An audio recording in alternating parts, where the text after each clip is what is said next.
안녕하십니까. 박찬웅의 부들부들. 오늘 이 시간은 이 갭 투자에 대해서 좀 얘기할 겁니다. 이번에 여러 가지 가격 오름에 한 축을 담당했던. 근데 어떤 지역은 보면 이것보다는 집값 담합이 더 문제였던 것 같아요. 근데 하여간에 넘어가고요. 우선 이제 갭 투자를 얘기하려면 당연히 1번은 전세 제도에 대한 얘기를 해야 됩니다. 그 다음에 이제 그 얘기를 풀고 나서는 이 갭 투자가 유행한 요인, 또 유행한 요건, 어떤 요건들이 채워져야 되죠, 지역마다. 자, 거기에 대해서 좀 얘기할 필요가 있는데, 먼저 이제 전세제도에 대해서 좀 얘기하겠습니다. 우선 오늘 전세제도를 얘기하는데, 우선은 제가 오늘 얘기할 때 먼저 좀 플레이어들을 좀 정할까 합니다. 무슨 말이냐면, 어떤 시장이든 간에 이 영향을 미친 플레이어들이 있잖아요. 그러면 오늘은 이제 이분이 임대인, 빨간색. 나머지는 이제 임차인분. 그 다음에 이분은 이제 제가 플레이어 생각할 때, 정부도 하나의 플레이어 축입니다. 그 다음에 이제 은행. 은행도 왜 우리가 지금 부동산 상황이 이게 어떤 식으로 전세 가는 분들 젊은 분들 보면 상당히 많은 수가 전세자금 대출을 이용합니다. 그렇기 때문에 이 은행까지도 하나의 플레이 축으로 보고 이제 얘기를 해야 되거든요. 그래서 이 네 분의 입장을 가지고 얘기할 건데 이 네 분의 입장에서 먼저 이제 잠깐 먼저 봐야 될 거는 이제 당연히 임대인 입장이었죠. 사실은 작년까지 우리가 이 전세 종말 이런 단어 들어봤고 멸종 이런 얘기 들어봤습니다. 그게 가장 근간은 뭐였냐면 당연히 저금리였습니다. 요즘에 미국 금리가 올라간다 해서 여러분 예금 금리는 안 올라갑니다. 그러니까 걱정 안 하셔도 됩니다. 예금 이자는 여전히 저금리 상황이 될 겁니다. 자, 그래서 그 이유는 여기 설명할 필요 없죠. 아시죠? 아니면 다음에 기회가 있을 때 설명할 거고. 자, 하여간에 여러분의 이자는 안 올라갑니다. 자, 그래서 저금리 상황이니까 이 대출 보증금, 전세 보증금을 받아서 집주인분이 그 은행에 넣어서 생활이 되는 상황이 전혀 아니죠. 아니니까 당연히 무언가는 다른 걸 월세를 따박따박 받을 수 있는 상황이 해야 되니까 이제 월세로 많이 지향할 거다. 우리가 그걸 원하게 될 거다. 이제 얘기됐는데 사실 그게 근거 없는 소리는 아닙니다. 그런데 이제 지금 월세 상황이 체크를 해보면 현실적으로 월세 시장이 우리가 이제 월세에 대한 저항감이죠. 여러 가지 계산할 때 곧바로 똑바로 계산 비율도 아니고 또 우리 저기 전세 보증금의 0. 몇 %에 이렇게 계산하려고 해도 사실은 그게 시장 상황에 따라서 수요자 충분히 있는 지역과 다르거든요. 또 수요자들이 이제 월급, 이게 월세는 이제 녹아나는 비용이나 저항성이 명확하거든요. 그러다 보니까 현실적으로 요즘 보면 월세 수익이 그렇게 기대 수익만큼 만만치가 않습니다. 네, 만만치가 않아요. 그래서 어쨌든 간에 우리가 제일 명분은 이제 저금리였는데 그 저금리를 대항해서 월세 시장으로 전환될 거다. 많은 매물 들어오는 게 했는데 지금은 그게 맞긴 맞았지만 어느 정도 원리는 이 월세도 만만치 않습니다. 우선 대의 명분이 이제 그거였고요. 근데 이제 임차인하고 정부하고 은행의 입장은 좀 다릅니다. 근데 여기 입장을 이야기하기 전에 먼저 좀 다른 거 제가 오늘 좀 짚고서 좀 생각 한번 좀 다른 식으로 해봤으면 하는 문제가 있습니다. 먼저 얘기할 거는 이제 통화량 얘기입니다. 그리고 그 통화량과 연결돼서 우리가 이제 금융제도의 발달 이 얘기를 좀 할까 합니다. 더해서 마지막은 이제 양극화인데요. 이게 무슨 얘기냐면, 이제 과거부터 좀 차분히 짚어보고 있습니다. 과거에 저희 아버님 세대, 60년대, 70년대, 80년대까지 얘기를 했을 때, 우리가 보통 집을 산다는 의미는 이제 사람들을 보면 쉽게 말해서 돈이 있던지 없던지. 돈이 있는 사람은 집을 샀고 저축을 많이 해서 열심히 저축을 많이 했죠. 그리고 그 당시에서 저축이 정말 저축률이 높았죠. 그 다음에 돈이 없으면 이제 임대를 사는 이런 구조였죠. 그러다가 어느 시점 되니까 이제 제일 젊었을 때 같아요. 지금도 젊지만 제가 정말 사회 초년생 때, 한 20년 전에 얘기죠. 자, 그때로 돌아가면 보면 갑자기 이제 대출. 그래서 그때부터 대출 가능한 자, 대출 불가능한 자. 그러니까 갑자기 이제 금융이 발달한 거죠. 그래서 대출 가능하다는 말은 뭐냐면 시중에 돈이 많아지는 거죠. 즉 지렛대 원리. 즉 우리 속칭 말하는 그 금리를 이용해서 큰 돈을 이용할 수 있는 게 대출이잖아요. 그래서 시중에 사실 숫자상의 돈은 많아져요. 사실 오늘 얘기하고 싶은 게 사실 숫자 얘기로 하면 나중에 크게 얘기하겠지만 요즘에 시중에는 플라스틱 이런 신용카드 부채에서 할부제도 여러 가지 시중에 돈이 많습니다. 근데 어쨌든 간에 은행만 얘기하겠습니다. 은행 대출 시스템 이용해서 돈이 더 분류돼서 돈이 더 많이 늘어났죠. 그 다음에 이제 얘기를 해보면 요즘엔 뭐죠? 시중에 너무 돈이 많은데 그래서 사람들이 상환 능력을 봅니다. 은행에서 상환 능력. 그게 이제 은행 말로 하면 은행의 대출 시스템 발달이라고도 얘기해요. 그게 왜 신용의 관리와 이런 거 측면에서. 근데 이제 그걸 좀 비틀어 보면 속된 말로 시중에 너무 돈이 많은 거죠. 그 많은 돈에 대비해서 내 소득은 적은 거죠. 대출 시스템을 이용해서 정말 많은 돈이 더 풀렸는데 거기에 따라가지 못하는 거지 내 소득은. 근데 우리가 보통 이제 집을 갖고 얘기를 했죠. 왜? 집이 쏠림이 심하죠. 그런 게. 사실은 근데 집만 오른 건 아니었죠. 무슨 말이죠? 우리 과거에 우리 아버님 시대 뭐 솔직히 우리 어른들 매일 때 라면값 하나 생각해보세요. 쭉쭉쭉 물가 상승도 오르잖아요. 올라왔어요. 올라왔는데 이게 이제 돈이 시중이 많이 풀리면서 이게 인플레이션 된 거잖아요. 근데 이 돈이란 게요. 평균적이지가 않아요. 무슨 말이냐면 우리가 그 강수량 갖고 제가 얘기할게요. 강수량. 비가 오면 우리 뉴스에서 보는 거는 평균 강수량 오늘 몇 미리 뭐 이런 식으로 이야기 들으시잖아요. 근데 지상에서는 현실에서는 평균은 없죠. 흘러가죠. 한 곳에 모이죠. 네, 똑같아요. 돈이 풀리면 돈은 특성상 안전성을 찾아가고 수익률을 찾아가고 여러 가지 이유가 있어 찾아가는데 그 돈들이 그 돈들이 몰리기 시작하죠. 근데 일반 동산, 이런 동산 움직이는 이런 동산의 특성보다는 가치가 떨어지는 것들은 사용하면서 이왕이면 안전자산으로 몰리는 성향이 커서 부동산 쪽 또는 더 심하게 부동산 주택, 도심 주택으로 몰리는 성향이 강하죠. 그래서 돈이 많이 풀렸을 때 문제가 뭐죠? 이게 이제 좀 심하게 이쪽에 깊이가 쌓이는 거죠. 물도 우리가 흐르면 비가 오면 우리가 웅덩이 파인 것도 모이듯이 똑같은 논리예요. 그래서 이쪽이 그 안에도 평균적으로 봐도 통화량 풀리고 뭐하고 우리가 무역자도 계속 오랫동안 무역 수출 많이 했잖아요. 기업들이 열심히 일하시고 그래서 돈이 많이 들어오고 했는데 그 상황에서 돈은 시중에 많이 풀리고 은행의 여러 가지 시스템 플라스틱 머니부터 시작해서 대출생에서 더 많은 숫자가 풀렸는데 그 숫자가 평균적이지 않고 몰리니까 저희가 이제 문제가 더 심각해진 거죠.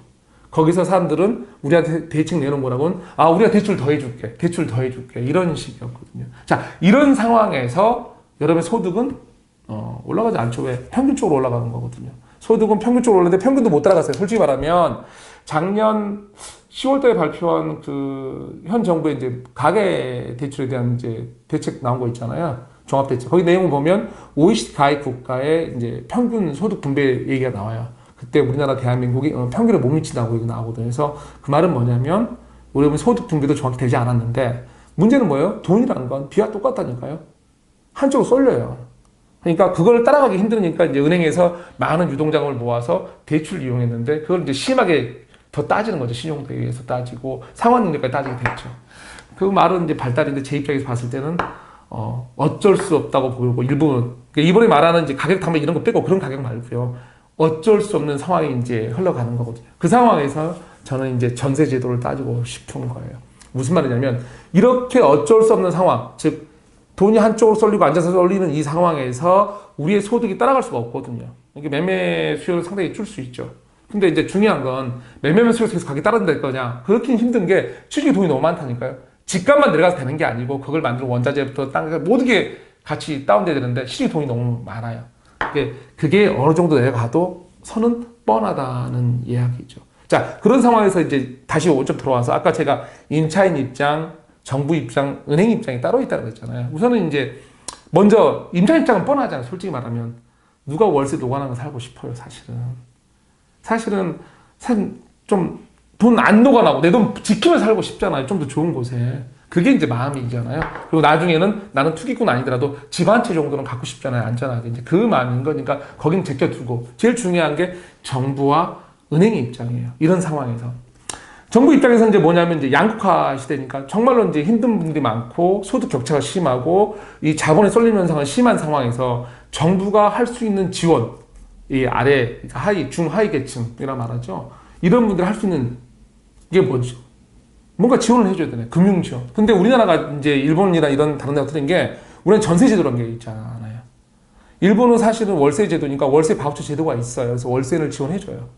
뭐 나이 든 분들 중에서 예를 들면 몇 년 전까지 한 7만 원이니까 한 70만 원 정도 이런 지원 제도가 있어요. 이거는 이제 재정에서 노관하는 거죠. 근데 한국의 전세 제도가 정부한테 상당히 메리트 있는 게 뭐냐면 돈이 안 들어요. 왜요? 보증만 하면 돼요. 누구한테? 은행한테 안전한 놀이터를 만들어주는 거예요. 자, 은행도 유동자금이 엄청 많잖아요. 이게 많이 풀려있다니까요. 항상 말씀 들으시잖아요. 유동자금 갈 데 없다고. 그 많은 돈을 놀이를 해야 되는데 은행 입장에서 가장 안전한 놀이터는 누구예요? 주거예요. 주거 현장. 근데 꼭 담보대출만 안전한 건 아니에요. 점유하고 있는 사람, 공간 사용자, 즉 전세자금 대출이 정말 안전해요. 요즘에 뭐 깡통 전세니 뭐니 하지만 어쨌거나 대출은 100% 나간 게 아니에요. 당연히 그건 낫죠. 더 나아가서는 이 세입자가 점유하고 있잖아요. 그러니까 그런 문제하고는 은행하고 좀 별건의 상황이에요. 은행은 사실 역전세가 일어나도 우리가 보통 이제 경매 나오는 물건은 그거하고 다른 문제, 깡통에서 다른 문제거든요. 앞에 선순위 무슨 권리가 있었던 문제니까 그건 법적 문제예요. 법적 문제를 잘못한 거지 그 전세의 그 갭 차이하고 좀 다른 문제예요. 문제는 역전세, 즉 매매가보다 아니 전세가보다 매매가가 아래 내려가는 그런 일이 발생하는 몇 가지 몇몇 극히 드문 경우들 이런 경우가 문제거든요. 근데 그런 경우도 사실은 주인이 여기 있으면 여기 세를 놨으면 주인이 어딘가 살 거 아니에요. 이 주인이 그 사는 집이 전세로 사시던 뭐 매매로 사시던 아니 소유로 사시던 여기에 사실은 여기서 확보 못한 권리에 대해서 확보할 수 있거든요. 왜? 주인도 어딘가 살 거니까. 외국에 산다면 할 말 없는데 그러니까 꼭 그렇게 시간이 걸리는 문제지 뭐 권리학과 불가 이건 아니에요 사실. 근데 이제 그건 좀 너무 나간 얘기고 어쨌든 간에 은행 입장을 볼게요. 은행은 누가 보증하죠? 정부가 보증을 해줘요. 그리고 가장 안전하게 점유, 부동산 제일 무서운 거는 점유하고 있는 자가 그 점유한 자가 돈을 빌려갖고 최종 수용주도 알아요. 집주인. 이렇게 안전한 상품은 없어요. 정부 보증하기 때문에. 정부 입장은 뭐냐면 정부는 일본처럼 월세 바우처제로 지원이 나가면 많은 재정이 필요해요. 세금 정말 많이 걷어야죠. 근데 보증만 하면 돼요. 말 한마디로. 네, 되게 좋은. 즉 여러분 입장에서는 뭐야? 이 아까 플레이어 4명 집주인, 임차인, 정부, 은행 입장에 보면 이 세 분은 당연히 전세 존속이에요. 이 한 분의 입장은 저금리 이제 이유거든요. 근데 지금의 입장은 월세를 놔도 그 월세가 만만치는 않아요. 사실은 작년 같은 경우는 이제 우리가 더 심했던 게 이제 실질금리. 한국은행 발표를 보면 작년이 실질금리가 이제 마이너스. 그러니까 무슨 말이냐면 은행 저축에 넣어놓은 돈 이자보다 물가 상승이 더 높았다는 거죠. 그러니까 우리가 속된 말해서 돈 많은 분들이 은행에 돈 넣으면 돈 썩어간다는 표현을 하는 게 딱 맞는 시기가 작년이었어요. 그런 상황인데 그래서 이제 이쪽에서 월세로 확보하는 말을 했지만 월세도 기대치는 안 맞죠. 맞지가 않았어요. 그러니까 이제 이분들이 더 심하게 갭 투자로 사실 들어온 게 있어요. 왜? 그 돈 받아서 갭이 작은 시간을 공격한 거죠. 그런데 이제 우선 통화량 얘기를 했는데 이 은행하고 제가 오늘 긴 얘기를 좀 잘라야 돼요. 은행하고 정부 입장에서 봤을 때요. 우선 제일 큰 축이 제가 전세제도의 이 두 축인데 은행하고 정부 입장에 봤을 때 모든 임대나 이런 것들 지원을 다 할 수 있을까요? 어떤 금융상품을 만들 수 있을까요? 그건 아니죠. 정부는 명분이 명확해야 돼요. 뭐죠? 약자가 보잖아요. 그래서 정부가 보증하는 상품을 갑자기 10억 전세, 뭐 9억 전세 이거 할 수가 없어요. 정부는 명확히 그 선이 있어요. 자기들 기준 만드는 선이. 그 선에 한해서 지원을 하는 거고. 자, 은행 입장은. 은행은 이제 뭘 따져야죠? 리스크를 따져야 되잖아요.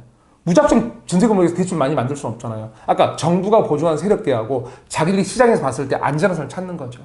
예. 그게 그래서 1금융 가보면 보통 전세장 대출 요즘 일을 가보시면 보통 5억까지. 그죠? 예, 5억까지 대부분 은행에서 보시면 1금 상태 다른 전세장 다 주는 게. 그래서 정부의 이 명분과 은행의 어떤 리스크 체크 이 두 가지 명분을 대보면 전세 제도의 어떤 이제 가장 유지선이 보면 한 6억 내외로 보는 거예요. 그 선에서 위아래로 위쪽은 이제 아까 말대로 우리가 양파가 심화되고 여러 가지 물가상승 계속 통화량이 풀려가면 당연히 뭐 매매가 조정도 있겠지만 전세가 계속 받쳐주질 못할 확률이 높아요. 어느 다른 지역에서는 일반 지역에서. 왜? 힘들어요. 우선 가용장이 많이 필요한 거잖아요. 우리가 보통 이 통화량이 많이 풀렸을 때 이 은행에서 가용장을 같이 일으키지 못하면 이 수요자가 확 줄어요.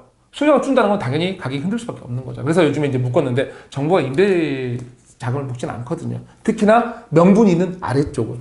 그래서 제가 이제 좀 오늘 뭐 여기 갔다 저기 갔다 항상 죄송한데 이제 결론은 지금 이래요. 전세제도의 존속은 뭐예요? 금액대별로 좀 다르니까 중하위층, 그러니까 6억대 기준에서 위에 아래쪽은 전세제도가 없어진다 이러기는 상당히 힘들어요. 왜냐면 이제 우리 정부의 입장과 금융 입장을 봤을 때 대의명분 봤을 때 그게 힘들고 근데 이제 거기 더 나아가서 이제 아까 제가 갭 투자에 뭐 얘기했는데 갭이라는 거는 사실은 이제 먼저 따져볼 뭐 정확히 어떻게 된다 이 말은 못하는데 저 같은 경우라면 이제 따져볼 게 갭 우선 원칙 그 단어 특성도 들어가는 거죠. 갭이려면 우선 작아야 돼요. 그렇잖아요. 갭이라는 단어를 우리가 내가 어느 길을 가는데 통로가 좁아요. 차이가 적다 할 때 이제 이걸 느끼는 거지. 갑자기 엄청 넓어요 길이.